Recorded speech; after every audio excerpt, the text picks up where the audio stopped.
Aláròyé máa wí o. ṣẹ́yìn náà ti gbọ́ ohun tó ṣẹlẹ̀ sí Sanusi Lamido Sanusi ní Kano. ilé ìgbìmọ̀ asòfin ìpínlẹ̀ Kano ti panupọ̀ fagilé òfin tó dá ìgbìmọ̀ lọ́balọ́ba àwọn emir ìpínlẹ̀ Kano sílẹ̀, ìyẹn Kano State Emirate Council Law ti ọdún 2019 tó ń ṣe àtúnṣe rẹ̀ ní ọdún 2023.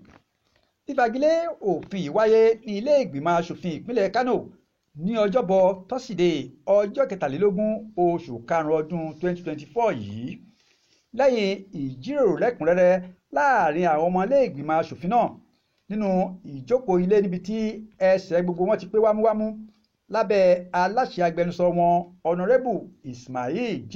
Fagore.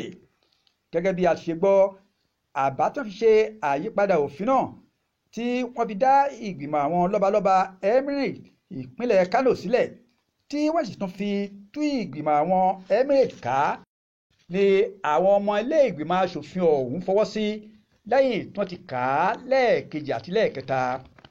Pẹ̀lú bí àwọn asòfin ìpínlẹ̀ náà ṣe fagilé òfin tó gbé ìgbìmọ̀ àwọn emirs yìí kalẹ̀, ohun tí èyí túmọ̀ sí ni wípé emir Kano àti àwọn mẹ́rin yòókù tí ìjọba gómìnà àná ní ìpínlẹ̀ Kano ìyẹn Abdullahi Umar Ganduje dá sílẹ̀ ti di rírọ̀ lóyè kúrò ní ipò emir báyìí.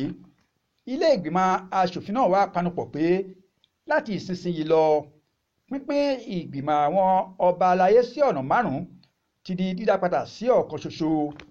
Nígbà tó ń sọ̀rọ̀ lórí òfin tuntun yìí, igbákejì agbẹnusọ ilé ìgbìmọ̀ asòfin ìpínlẹ̀ náà Muhammed Butu ṣàlàyé pé fífagilé òfin ti tẹ́lẹ̀ yìí yóò ṣe àjíǹde àti ìràpadà fún ògo ìlú Kano tí ó ti fìgbà kan sọnù, nítorí pé pínpín ìgbìmọ̀ lọ́balọ́ba emir Kano tó wà tẹ́lẹ̀ mú kí àbùkù ńlá àti pé ó tún dín ipò ọ̀wọ̀, ọlá àti ẹ̀yẹ ìpínlẹ̀ Kano kù lójú àwọn ọmọ Nàìjíríà lápapọ̀.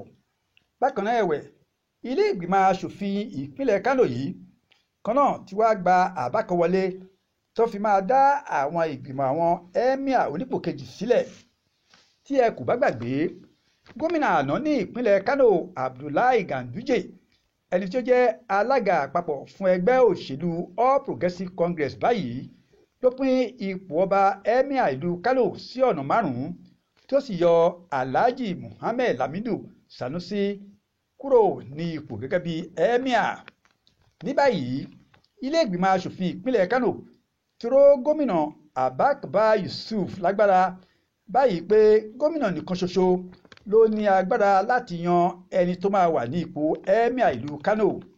Ìròyìn abẹ́lé kan la gbọ́ pé ó ń lọ lábẹ́nú báyìí pé ó ṣeé ṣe kán tún yan emir kẹẹ̀ẹ́dógún ti ìlú Kano tẹ́lẹ̀, Sanusi Lamido Sanusi, padà sórí àlééfà gẹ́gẹ́ bí emir tuntun ti ìlú Kano.